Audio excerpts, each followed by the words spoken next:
மன ஆறுதலை முற்றிலுமாக கொடுக்கும் உன் சாயப்பாவின் வார்த்தைகளை முழுமையாக கேட்டுப்பார். உனக்கான புது தெம்பு உன் மனதில் பிறக்கும். ஜெய் சாயிரம், ஜெய் ஜெய் சாயிரம். யாருமே எனக்கு உதவி செய்யவில்லை, எனக்கு துணையாக யாருமே இல்லை என்று கவலைப்படுவதை முதலில் விட்டுவிடு.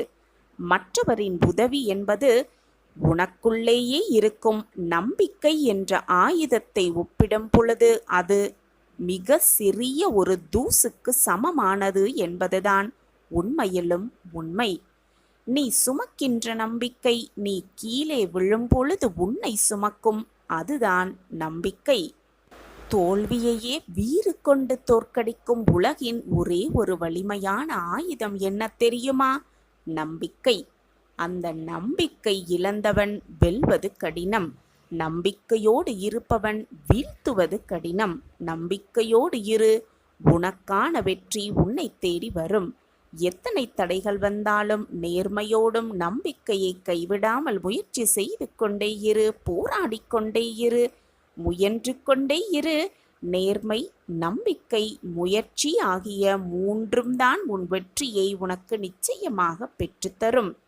உன் வாழ்க்கையில் அற்புதங்கள் நடைபெற வேண்டும் என்று நீ விரும்பினால் அதற்கு ஒரே ஒரு வழி தன்னம்பிக்கையோடு இருப்பதுதான். நிச்சயமாக உன் வாழ்க்கையில் நீ வெற்றியை மிக சுலபமாக அடையலாம். கஷ்டங்கள், கவலைகள் உனக்கு மட்டும்தான் இருந்து கொண்டிருக்கிறது, நான் மட்டும்தான் வேதனையில் சூழ்ந்து கொண்டிருக்கிறேன் என்று புலம்பாதே. இங்கு சந்தோஷத்தை மட்டும் அனுபவிக்கும் மனிதர்கள் என்று எவருமே இல்லை. அனைவரும் அவரவர் செய்த கர்ம வினைகளின்படி அவரவர் கஷ்டத்தை அனுபவித்து கொண்டுதான் இருக்கிறார்கள். கவலைகளை ஏற்றுக்கொண்டு வாழ்ந்து கொண்டுதான் இருக்கிறார்கள். உனக்கு மட்டும் அது புதிதல்ல, நீ மட்டும் அதற்கு விதிவிலக்கும் அல்ல. உன் மீது நம்பிக்கை உனக்கு இருக்கும் வரை உன் வாழ்க்கை உன் வசம்தான். எப்பொழுதுமே நீ நினைப்பது உன் வசம்தான். உன் மீது உனக்கு நம்பிக்கை இருக்கும் வரை உன் வாழ்க்கை உன் கையை விட்டு எங்கும் போகாது. அது உன் கையில்தான் இருக்கும். நீ வளர்த்த நம்பிக்கை என்னும் விருட்சம் உன் மனதில் இருக்கும் வரை அது கனி கொடுக்கும் காலம் நெருங்கி இருக்கிறது என்பதுதான் உண்மை. அந்த கனியை உன் சாயப்பாவோடு சேர்த்து ருசிக்க, சேர்த்து ரசிக்க நான் உன்னுடன் எப்பொழுதும் இருந்து கொண்டே இருப்பேன். கலங்காதே, பயப்படாதே, நீ இனி நன்றாக இருப்பாய். சந்தோஷமாக இரு, தைரியமாக இரு. உன்னுடைய குடும்பம், உன்னுடைய குடும்ப உறுப்பினர்கள் எல்லாருமே சந்தோஷமாகவும் நிம்மதியாகவும் குலை தள்ளிய வாளை போல தழைத்து ஓங்கி நிற்கத்தான் போகிறீர்கள். என்னுடைய அருளும் ஆசிர்வாதமும் எப்பொழுதும் உனக்கு இருந்து கொண்டுதான் இருக்கும். மன வலிகள் மட்டுமே நிறைந்திருக்கிறதே என்று வருந்தாதே. உன் மன வலிகள் உடைந்த வாழ்க்கை மிக பொற்காலமாகவும் மிக வசந்தமாகவும் மாறும் நேரம் உன்னை நெருங்கி இருக்கிறது. சந்தோஷமாக இரு, அதே சமயம் கவனமாக இரு. உன்னை சுற்றி இருப்பவர்களெல்லாம் உன்னை போல் இருப்பார்கள் என்று மட்டும் நினைத்து விடாதே. அவரவர்க்கென்று தனிப்பட்ட குணாதிசயங்கள் இருக்கிறது. அவரவர் வாழ்க்கையில் அவரவர் செய்த பாவ புண்ணிய கணக்குப்படி கஷ்டங்களையும் கவலைகளையும் போராட்டங்களையும் அனுபவித்து கொண்டிருக்கிறார்கள். அவர்கள் மனமும் உன்னை சுற்றி இருப்பவர்கள் மனமும் ஏன் உன் மனமும் ஒரே நிலையில் இருக்கும் என்பதை யாருமே சொல்லிவிடவும் முடியாது, நினைத்துவிடவும் முடியாது. மாறிக்கொண்டே இருப்பதுதான் மனிதனின் மனம். மாற்றம் ஒன்றே மாறாதது. உன் மனமும் மாறிக்கொண்டே இருக்கும். எனவே இன்று நினைப்பதை இப்பொழுதே இந்த நொடியே செய்துவிடு. மற்றவர்களுக்கு உதவி செய்ய வேண்டும் என்ற எண்ணம் உன் மனதில் தோன்றினால் அடுத்த நொடியே அந்த எண்ணத்தை சரி செய்துவிடு. ஏனென்றால் மனம் மாறிவிட்டால் உன்னுடைய எண்ணமும் மாறிவிடும் அல்லவா? மற்றவர்களுக்கு தீங்கு இழைக்கக்கூடாது என்று உன் மனதில் தீர்க்கமாக ஒரு முடிவை வைத்துக்கொள். மறந்தும் கூட மற்றவர்களின் மனதை காயப்படுத்த எண்ணாதே. இதில் மட்டும் மிக மிக கவனமாக இரு. மற்றவர்கள் மனதை காயப்படுத்தினால் அதுவே உன் வாழ்க்கையில் மிக பெரிய தோல்வியாக வரும். மன நிம்மதி கெடும், வாழ்க்கை பறிபோகும். அனைத்துமே உன்னை விட்டு சென்றது போல உணர்வாய். நன்றாக ஒன்றை புரிந்து கொள். கரையும் மெழுகுவர்த்தியில் இருளை கடந்துவிட முடியும் என்ற நம்பிக்கை வாழ்க்கையிலும் இருந்தால் எதையுமே மிக சுலபமாக சாதித்து காட்டலாம். நம்பிக்கை என்ற சிறு நூலிழையில்தான் அனைவரிடமும் அனைத்துமே இயங்கிக் கொண்டிருக்கிறது. அந்த நம்பிக்கை இழக்கும் பட்சத்தில் வாழ்க்கையே வெறுமையாகி விடுகிறது. மலையை பார்த்து மலைத்து விடாதே, மலை மீது ஏறினால் அதுவும் உன் காலடியில்தான் என்பதை புரிந்து கொண்டு செயல்படு. மொத்த உலகமும் முடியாது என்று சொல்லும் பொழுது ஒருவேளை முடியலாமே என்று மெல்லியதாக உனக்குள் ஒரு குரல் கேட்குமே, அந்த குரல் சொல்வதை கேட்டு உன் வாழ்க்கை பயணத்தை தொடர்ந்து கொண்டே இரு. நிச்சயமாக இன்றல்ல என்றாவது ஒரு நாள் உன் வாழ்க்கையில் வெற்றியை உன் வசம் ஆக்கிக் கொள்ளலாம். வாழ்க்கையில் பெரியதாக என்ன சாதிக்க வேண்டும் என்று நீ உன்னையே கேட்டுப்பார். என்ன சாதித்து விட்டாய் என்பதை உன் மனதில் சிந்தனை செய்து பார். இது நாள் வரை எதையுமே செய்யவில்லை என்றுதான் உனக்கு தோன்றும். எனவே நீதான் கவலைப்பட்டு கொண்டே இருக்கிறாயே. அந்த கவலையே உன்னை சாதிக்க அடைய விடாமல் முடித்து கொண்டிருக்கிறது. எனவே கவலையை முதலில் தூக்கி எறிந்துவிடு. சாதனையை உனதாக்கிக்கொள், வெற்றியை உனதாக்கிக்கொள். அப்பொழுதுதான் சந்தோஷமாகவும் நிம்மதியாகவும் நீ வாழப்போகும் அந்த நல்ல வாழ்க்கையை நானும் எதிர்நோக்கி காத்து கொண்டிருக்கிறேன். தேடி வந்த அதிர்ஷ்டத்தை உதாசீனம் செய்து விடாதே என் பிள்ளையே. இன்று இரவுக்குள் உன் வாழ்க்கையில் ஒரு அதிசயம் நிச்சயமாக நிகழும். நல்ல மனம் படைத்த உனக்கு இப்படித்தான் என்னுடைய உதவி கிடைக்கும். இதை முழுவதுமாக கேள். என்ன கிடைக்கப் போகிறது என்பதை தெரிந்து கொண்டால் உன் முகம் மலரும். என் அன்பு பிள்ளையே, இந்த உலகமே உனக்கு எதிராக நின்றாலும் கூட, உன்னை விமர்சனம் செய்தாலும் கூட, நீ எடுத்துக்கொண்ட காரியத்தை மனம் தளராமல் முடித்து காட்ட வேண்டும் என்ற வைராக்கியம் உன்னில் இருக்க வேண்டும். அப்படிப்பட்ட வைராக்கியம் மிக்கவராக நீ மாறுவாயாக இருந்தால் இந்த உலகில் உன்னால் முடியாதது என்று எதுவுமே இருக்காது. உன் வாழ்வில் வெற்றியையும் மகிழ்ச்சியையும் தவிர வேறு எதுவுமே இருக்காது. இதுதான் வாழ்க்கையின் நியதி. நம்பிக்கைதான் வாழ்க்கை. வாழ்வில் நாம் சவால்கள், பிரச்சனைகள் என எத்தனையோ எதிர்கொள்ள வேண்டி இருக்கலாம். சில சமயம் நாம் நம் வாழ்வின் மோசமான நேரம் என்று நினைப்பது கூட மோசமாக விடாமல் நல்ல காலமாக மாறும் இருக்கலாம். எல்லாவற்றையும் இழந்து நிற்கும் நிலைமையிலும் கூட, எது நம்மை விட்டு விலகி சென்றாலும் கூட, வாழ்க்கையே போய்விட போகக்கூடும் அந்த சூழ்நிலையிலும் கூட, வானமே இடிந்து உன் தலையில் விழும் சூழ்நிலையில் நீ இருந்தாலும் கூட, நம்பிக்கையோடு இருந்தால் கட்டாயம் ஏதேனும் பாதை உன் கண்களுக்கு பிரகாசமாகவே தெரியும். இரவு நீண்டு கொண்டே இருக்கிறதே என்று கவலைப்படுவதை விட, இந்த இரவு நீண்டதால்தான் விடியல் தோன்றும் என்ற நம்பிக்கை உன் மனதில் இருக்க வேண்டும். இரவு நீண்டாலும் விடியல் தோன்றதானே செய்யும். நம்பிக்கைதான் வாழ்க்கை. இதை விளக்கும் விதமாக ஒரு சிறிய கதையை பார்க்கலாம். ஒரு ஊர்ல ஒரு நல்லவன் வாழ்ந்து வந்தான். எப்பொழுதுமே தன்னால் இயன்றவரை மற்றவர்களுக்கு உதவுவதுதான் அவனின் தனி தன்மையாகவே இருந்து வந்தது. ஒரு நாள் அவன் வெளியூருக்கு சென்றபோது அவன் ஒருவன் மட்டும் சென்ற சிறு படகு கவிழ்ந்துவிட்டது.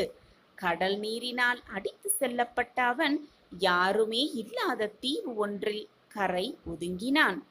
திகைத்து போனாலும் தன்னை காப்பாற்ற யாரேனும் வருவார்கள் என்ற நம்பிக்கையோடு காத்திருந்தான். அந்த பக்கமாக செல்லும் பெரிய கப்பல்களுக்கு சமிஞை செய்ய தன்னிடம் இருந்த கைக்குட்டையை கொடியாக கட்டி வைத்தான் அந்த நல்லவன். ஆனால் 2 மாதங்கள் சென்ற பின்பும் அவனை காப்பாற்ற ஒருவருமே வரவில்லை. அவனின் நம்பிக்கை குறைந்தாலும் அந்த தீவில் வாழ தன்னால் இயன்ற அளவில் முயன்று கொண்டே இருந்தான். அவன் முயற்சியை விட்டுவிடவே இல்லை. நம்பிக்கையோடும் இருந்து கொண்டுதான் இருந்தான். அங்கே இருக்கும் விலங்குகளிடமிருந்து தன்னை காப்பாற்றிக் கொள்ள சிறு குடிசை ஒன்றை கட்டிக்கொண்டான். அங்கே கிடைத்த சிறு சிறு உணவுப் பொருட்களை தேடி தேடி கண்டுபிடித்து எடுத்து உண்டு பசியை ஆற்றிக்கொண்டான் அதே நம்பிக்கையோடு. ஒரு நாள் அதே போல் அவன் உணவு தேடிவிட்டு திரும்பிய போது அவன் மிகவும் கஷ்டப்பட்டு கட்டியிருந்த அந்த குடிசை மொத்தமுமாக எரிந்து சாம்பலாகி இருப்பதை பார்த்து ரொம்பவே திகைத்து வருத்தப்பட்டு போனான் அந்த நல்லவன். குடிசை இருந்த இடத்தில் புகை மட்டுமே வந்து கொண்டிருந்தது.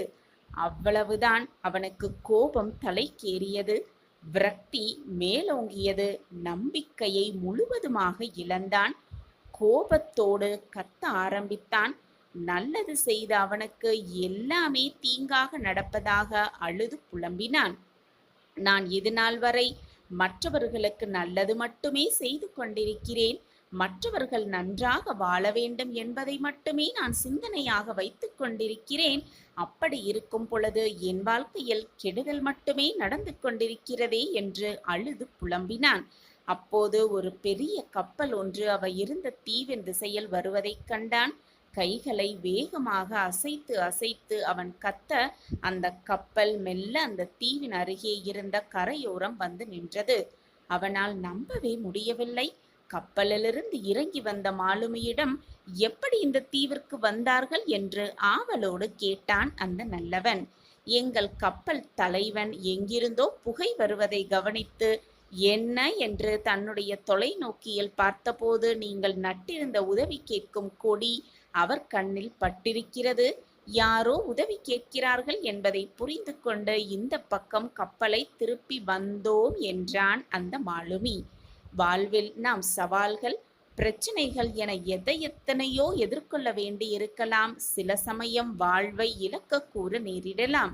சில சமயம் வாழ்க்கையே தோல்வியுறும் சூழ்நிலையில் கூட தவித்து கொண்டிருக்கலாம். இனி வாழ்வதற்கு வாய்ப்பே இல்லை என்ற சூழ்நிலையில் கூட இருக்கலாம். சில சமயம் நாம் நம் வாழ்வின் மோசமான நேரத்தில் கூட இருக்கலாம். ஆனால் எல்லாவற்றையுமே இழந்து நிற்கும் நிலைமையிலும் நம்பிக்கையோடு இருந்தால் கட்டாயம் ஏதாவது ஒரு பாதை கண்களுக்கு புலப்படும் என்பதுதான் உண்மையிலும் உண்மை.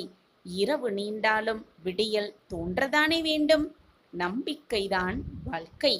நம் வாழ்க்கையிலும் அதிசயம் நடக்கும், நல்லது நடக்கும், வாழ்வில் வெற்றி பெறுவோம் என்ற நம்பிக்கை போதும். இன்று இரவுக்குள் ஏதாவது ஒரு ரூபத்தில் வந்து உனக்கு வழிகாட்டுவேன் உன் சாயி தேவா. நம்ம சாய் அன்பர்கள் எல்லாரும் எப்படி இருக்கீங்க? எல்லாரும் நல்லா இருப்போம். ஓம் சாயிராம். உன் மனம் இப்பொழுது ஒரு நிலையில் இல்லை. நம்பலாமா நம்ப வேண்டாமா? கேட்கலாமா கேட்க வேண்டாமா? தப்பித்து கொள்வோமா அல்லது மாட்டிக்கொள்வோமா என்று பலவிதமான குழப்பத்தோடே இருக்கிறாய். உன்னை சுற்றி ஒரு மாய வலை பின்னப்பட்டிருக்கிறது. அதனால்தான் உன் மனம் இவ்வளவு குழப்பத்தோடும் போராட்டத்தோடும் இருக்கிறது என்பதை நான் அறிந்து கொண்டேன். உன் வாழ்க்கையில் அதிர்ஷ்டம் தரக்கூடிய நல்ல நிகழ்வை, நல்ல செய்தியை உன் காதில் நான் வந்து சேர்ப்பேன். அதுவரை பொறுமையாக இரு. நிலையாமை மட்டும்தான் இந்த உலகின் ஒரே நிலையான உண்மை. இந்த உண்மையை உணர்வதும் தெளிவதுமான அனுபவமே உனக்கு வாழ்க்கை பயணமாகிறது. அந்த பயணத்தில் ஏதோ ஒரு கட்டத்தில் நீ விரும்பியோ விரும்பாமலோ அந்த உண்மை உன்னை ஆட்கொள்கிறது. அதன் தாக்கத்தில் தீவிரத்தில் தான் அனைவருமே செயலிழந்து நிதானம் தவறி மயங்கி நிற்கிறோம். நிலை இல்லாதவைகளை நிலையானதுதான் என எண்ணி அதில் மனம் மயங்கி வாழ்க்கையை வீணடிக்காமல் நிலையான பேரருளை உணர்ந்து தெளிந்து அதன் வழி நிற்பதே சிறப்பு என்கிறது வாழ்க்கை. எனவே என் பிள்ளையே, எப்பொழுதும் பொறுமையாகவும் நிதானமாகவும் இரு. நிலையே இல்லாத இந்த வாழ்க்கையில் உன்னுடைய வாழ்க்கையே உனக்கு நிலையானதாக இருக்கப் போவதில்லை என்று தெரிந்தும் ஏன் உன் மனதிற்குள் இத்தனை போராட்டமும் குழப்பமும்? குழம்பாதே, கலங்காதே, கண்ணீர் சிந்தாதே. உனக்காகவே நான் எங்கு இருக்கிறேன் என்பதை மட்டும் மனதில் தீர்க்கமாக நம்பு. என் அன்பு பிள்ளையே, உனக்கு வேலை செய்ய உரிமை உண்டு, ஆனால் வேலையின் பலனை பெற முடியவே முடியாது. வெகுமதிக்காக நீ ஒருபோதும் செயலில் ஈடுபடவே கூடாது. செயலற்ற தன்மைக்காக நீ ஏங்கவும் கூடாது. உன் வாழ்க்கை உனக்கு சர்வ நிச்சயமாக அனைத்தையும் கொடுக்கும். உன் மனசாட்சிக்கு சரி என்று தோன்றுவது, அப்படி தோன்றினால் தயக்கமின்றி அதை செய்து கொண்டே இரு. வேறு எவரை கண்டும் அச்சம் கொள்ள வேண்டிய அவசியமே இல்லை. உன் மனதிற்கு எது சரி என்று படுகிறதோ, உன் மனதிற்கு எது இதுதான் சரி என்று தென்படுகிறதோ, அதை மற்றவர்கள் ஏதாவது கூறுவார்களோ என்று நினைத்து விட்டுவிடாதே. அதுதான் மிக சரியாக இருக்கும் உன் வாழ்விற்கு. உன் வாழ்வில் நீ சந்திக்கும் இன்பம் துன்பம் அனைத்துக்கும் உன் வினைகளே காரணம், உன் கர்ம வினைகளே காரணம். அதை தீர்க்கமாக நினைவில் வைத்துக்கொள். உன் செயல்களே உன்னை தீமைகளிலிருந்து காப்பாற்றும், நன்மைகளிலிருந்தும் உன்னை பாதுகாக்கும் உன்னுடைய செயல்களே. எனவே எப்பொழுதும் நன்மையை மட்டுமே செய், நல்லதை மட்டுமே நினை, நல்லது மட்டுமே நடக்கும் உன் வாழ்வில். எப்படி வாழப்போகிறான் இவன் என்று பார்த்துவிடலாம் என்று உன்னை வெறுப்பவர்களுக்கு மத்தியில் இப்படித்தான் வாழ வேண்டும் என்று வாழ்ந்து காட்டுவதே அவர்களுக்கு நீ கொடுக்கும் தக்க பதிலடியாக இருக்கும். அதை புரிந்து கொண்டு மற்றவர்கள் உன்னை உதாசீனப்படுத்தி விட்டார்களே என்று மனம் நொந்து போய் அப்படியே சரிந்து உட்கார்ந்து விடாமல் தைரியமாக எழுந்து போராடு. இப்படித்தான் வாழ வேண்டும் என்று மற்றவர்களுக்கு ஒரு உதாரணமாக வாழ பழகு. அதுதான் உன் வாழ்க்கையில் மிக பெரிய வெற்றியாக அமையும். காலங்கள் மாறினாலும் காட்சிகள் மாறினாலும் நீ கொண்ட லட்சியத்தை மட்டும் மாற்றவே மாற்றாதே. எது அடைய வேண்டும், எது கிடைக்க வேண்டும் என்று விருப்பப்பட்டாயோ அதை மனதிற்குள் தீர்க்கமாக அந்த நோக்கத்தோடு உன் வாழ்க்கையில் போராடு. ஓடிக்கொண்டே இரு, போராடிக்கொண்டே இரு. நிச்சயமாக நீ இழந்த இழப்பை அடையலாம். நீ நினைத்த இலக்கை நிச்சயமாக அடைந்தே விடலாம். உன் இழப்பை எண்ணி எண்ணி மனதை போட்டு குழப்பிக்கொண்டே இருக்காதே. முடிந்ததை எண்ணி எண்ணி வேதனைப்பட்டு கொண்டே இருந்தால் வருவதை உன்னால் அனுபவிக்க முடியாமலேயே போய்விடும். ஒன்றை இழந்தால்தான் மற்றொன்றை பெற முடியும் என்பதுதான் வாழ்க்கையின் நியதி. எனவே இழந்துவிட்டோமே என்று வருத்தப்படுவதை விட்டுவிட்டு வரப்போவதை நினைத்து மகிழ்ச்சியாகவும் நிம்மதியாகவும் உன் மனதை வைத்துக்கொள். அப்பொழுதுதான் உனக்கு சந்தோஷ தருணங்கள் வரும் பொழுது அதை முழுவதுமாக உன்னால் அனுபவிக்க முடியும். துன்பங்கள் தடைகள் அனைத்தும் உன்னை வீழ்த்தும் ஆயுதமல்ல என்பதை புரிந்து கொள். அது உன்னை பக்குவப்படுத்தி செதுக்கும் மிகப்பெரிய ஒளியாகவே இருக்கும் என்பதை தீர்க்கமாக நம்பு. கஷ்டங்கள் வருகிறதே என்று வேதனைப்படாதே. அந்த கஷ்டம்தான் உன் வாழ்க்கையில் நீ வெற்றியடைவதற்கான ஆரம்ப புள்ளியாக இருக்கிறது என்பதை தீர்க்கமாக நம்பு. உன்னை எதிர்க்க எவரும் இல்லை என்றால் உன் பலம் என்னவென்றே உனக்கு தெரியாதுதானே? எதிரியை எதிரே வைத்துப்பார், துரோகியை தூரமாக வைத்துப்பார். அப்பொழுது உனக்கு புரியும் உன்னுடைய பலம் என்னவென்று. எப்பொழுதுமே நீ நீயாக வாழ கற்றுக்கொள். மற்றவர்கள் சொல்கிறார்களே என்று உன் வழியை மாற்றி காட்டாதே. சிலர் உன்னை விரும்புவார்கள், சிலர் உன்னை வெறுக்கவும் செய்வார்கள். எது நடந்தாலும் கவலைப்படாதே. கவலையோடு எப்பொழுதும் இருக்காதே.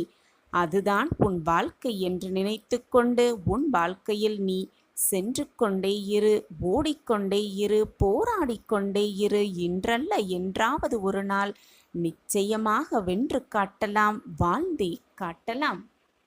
ஒன்றை நன்றாக புரிந்து கொள் என் பிள்ளையே. லட்சியம் என்ற ஒன்று இல்லாவிட்டால் முயற்சி என்ற சொல்லுக்கு அர்த்தம் இல்லாமலே போய்விடும் இந்த வாழ்க்கையில். எனவே லட்சியத்தோடு இரு. எது அடைய வேண்டுமோ என்ற குறிக்கோளோடு இரு. சிந்தித்து செயல்பட்டு கொண்டே இரு. நீ அடைய வேண்டிய லட்சியத்தை நிச்சயமாக அடைவதற்கான அத்தனை வழிகளையும் நான் உனக்கு கொடுத்து கொண்டே இருப்பேன். வழியில் என்ன தடைகள் வந்தாலும் தடங்கல்கள் வந்தாலும் அனைத்தையும் தவிடு பொடியாக்கும் அனைத்து சக்தியாக நான் உன் அருகில் இருக்கும் பொழுது உன் மனதில் குழப்பமோ பயமோ தேவையே இல்லை. தைரியமாக இரு. சில அனுபவங்களை பெறுவதற்கு அதிக விலை கொடுக்க வேண்டியதாகத்தான் இருக்கிறது. அதுவே உனக்கு பாடங்களாக பயிர்க்கும் போது, அதுவே உனக்கு பாடங்களாக வரவிருக்கும் பொழுது அதை பெறுவதற்கு சில சிரமங்களை நீ பெற்றுதான் ஆக வேண்டும் பிள்ளையே. எனவே எது வந்தாலும் தைரியமாக உன் மனதை வைத்துக்கொள். நம்பிக்கையாக இரு. எதற்குமே சாயப்பா உறுதுணையாக நமக்கு இருப்பார் என்ற தீராத நம்பிக்கையோடு இரு. அனைத்திற்கும் சாட்சியாக உன்னப்பா உன்னோடு எப்பொழுதும் இருப்பேன். என்னை மீறி உன் வாழ்க்கையில் எதுவுமே நடக்காது, நடக்கவும் முடியாது. நான் இருக்கிறேன். புரிந்து கொண்ட பின் அனைத்தையும் பக்தன் கேட்கும் அனைத்தையும் வாரி வாரி வழங்குவார் இறைவன். இப்படி இருந்தால்தான் பக்தன் எப்பவுமே கடவுளை விடமாட்டான். பக்தி என்ற சொல்லுக்கு அர்த்தமும் புரிந்துவிட்டது. வழிபாடு என்ற சொல்லுக்கு அர்த்தமும் புரிந்தமையால் பக்தன் எப்பொழுதும் எல்லா நேரமும் எந்த நொடியும் இறைவனை விட்டு விலகவும் மாட்டான். இறைவனை நம்பாமல் இருக்கவும் மாட்டார்கள். பக்தியுடன் வழிபாடோடு நம்பிக்கையோடு இருக்கும் எந்த பக்தனும் அதை புரிந்து கொள்வான். அந்த தருவாயில்தான், அந்த சூழ்நிலையில்தான் நீயும் என் பிரியமான குழந்தையாக இருக்கிறாய். என்னுடைய விசுவாசத்திற்கு உகந்த குழந்தையாகவும் இருக்கிறாய். என்மேல் தீராத விசுவாசத்தோடும் பக்தியோடும் அன்பாகவும் இருக்கிறாய். என் பிரியமான குழந்தைக்கு தேவையான அனைத்தையும், நீ கேட்ட அனைத்தையும், இதுவரை நீ எதிர்பார்த்து காத்திருந்த அனைத்தையும் வாரி வாரி கொடுக்க உன் சாயப்பா புறப்பட்டு விட்டேன். உனக்கான மகிழ்ச்சியான செய்தி, இனிப்பான செய்தியோடு உன் சாயிநாதர் வந்து கொண்டே இருக்கிறேன் உன் இல்லத்தருகில். உனக்கு பக்தியை, வழிபாட்டின் மகிமையை புரிந்து கொள்வதற்காகவே பல இக்கட்டான சூழ்நிலைகள் உனக்கு கொடுக்கப்பட்டது. அனைத்திலும் நீ வென்றுவிட்டாய். இறை வழிபாடு என்ன என்பதையும் உணர்ந்து கொண்டுள்ளாய். இப்பொழுது நீ கேட்பது அனைத்தும் உனக்கு கிடைக்கும். நீ இதுவரை கிடைக்குமா கிடைக்காதா என்று ஏக்கத்தோடு காத்திருந்த விஷயம் அனைத்தும் உனக்காகவே வந்து சேரும். நீ நினைப்பது அனைத்தும் நடக்கும். எல்லாவற்றையும் புரிந்து கொண்டு பக்குவ பெற்ற மனதோடு நீ இப்பொழுது இருக்கிறாய். அதனால்தான் நீ தவித்த ஒன்றை இப்பொழுது நான் உனக்காக கொடுக்கப் போகிறேன். அந்த மகிழ்ச்சியான செய்தியை பெற்றுக்கொண்டு உன் வாழ்க்கையை சந்தோஷமாக, மிக சந்தோஷமாக நீ வாழப்போகிறாய். இதுவரை உனக்கிருந்த கஷ்டகாலமெல்லாம் இன்றோடு உனக்கு விலகப் போகிறது. சாயிநாதரே, நீங்களும் உங்கள் அன்பும் இல்லையென்றால் நான் என்ன செய்வேன் பாபா என்று நீ என்னிடம் பல முறை கேட்டிருக்கிறாய். உன் கேள்விக்கு, உன்னுடைய கண்ணீருக்கு, உன்னுடைய வேண்டுதல்களுக்கு, உன்னுடைய கதறல்களுக்கு எல்லாவற்றுக்கும் சேர்ந்ததாக நான் உனக்கு நற்செய்தி கூறப்போகிறேன். உனக்கு நல்ல பதிலை தரப்போகிறேன் குழந்தையே. நல்ல செய்தி வந்திருக்கிறது குழந்தையே. இன்னும் சற்று நேரம்தான் உன் விடியல் மாறப்போகிறது. உன் விடியலுக்காக சற்று பொறுமையாக காத்திரு. வாய்ப்பை பயன்படுத்திக்கொள். மிக சரியாக உன் வாழ்வில் நிச்சயமாக வெற்றி என்னும் கனியை எட்டி பிடித்தே விடுவாய். கண்மணியே, உனக்கு ஒரு விஷயம் தாமதமாகிறது என்றால் அதனை என்னுடைய அற்புதம் கொண்டு நானே உனக்கு நிறைவேற்றி தரப்போகிறேன் என்பதை தீர்க்கமாக நம்பு. அந்த ஒரு விஷயத்தை நான் இப்பொழுது உனக்காக செய்யவிருக்கிறேன். உன் வாழ்க்கையில் நிரந்தரமானதாக எல்லாமே இனி அமையப்போகிறது. நல்லது மட்டுமே உன் வாழ்க்கையில் இனி நடக்கப் போகிறது. இதுவரை பொறுமையாக காத்திருந்த என் பிள்ளைக்கு நல்ல வாழ்க்கை அமையப் போகிறது. இன்னும் சில நேரமே. அதற்கான காலமெல்லாம் கனிந்தே விட்டது. சரியான நேரத்தில் என்னை காப்பாற்றாமல் இப்பொழுது வந்து நல்ல செய்தி வந்திருக்கிறது என்று சொல்கிறீர்களே அப்பா, நான் என்ன செய்வது என்று என்னிடம் கேட்கிறாயா? அப்படி நீ நினைத்தால், என்னிடம் கேட்டால் அது உன்னுடைய அறியாமைத்தனம்தான். உன்னுடைய வாழ்க்கையிலும் உன் மனதிலும் நீ எதை நினைத்தாயோ அது உடனே உனக்கு கிடைத்துவிட வேண்டும், நடந்துவிட வேண்டும் என்று பேராசைப்படுகிறாய். நீ நினைப்பது எதுவுமே நடக்கவில்லை. நாள் மட்டும் தள்ளிக்கொண்டே போகிறது. என்ன நினைத்தாலும் அது நடக்காமலேயே போய்விடுகிறது என்ற மனக்குழப்பத்திலிருந்து முதலில் நீ வெளியே வா. முதலில் நடப்பது அனைத்தும் நல்லதற்கே என்று நினைத்துக்கொள். நான் என்றுமே உன்னை கைவிட மாட்டேன். நேர்மறை சிந்தனை மட்டுமே மனதில் வைத்துக்கொள். எதிர்மறை சிந்தனையை உன் மனதிலிருந்து முதலில் அழித்துவிடு. நீ மனமுடைந்து போகும் அளவிற்கு உன்னை சோதனைகள் சூழ்ந்துள்ளது. அதனால்தான் நீ இப்படி என்ன நினைக்கிறோம், என்ன பேசுகிறோம் என்று தெரியாமல் நினைத்து கொண்டிருக்கிறாய்.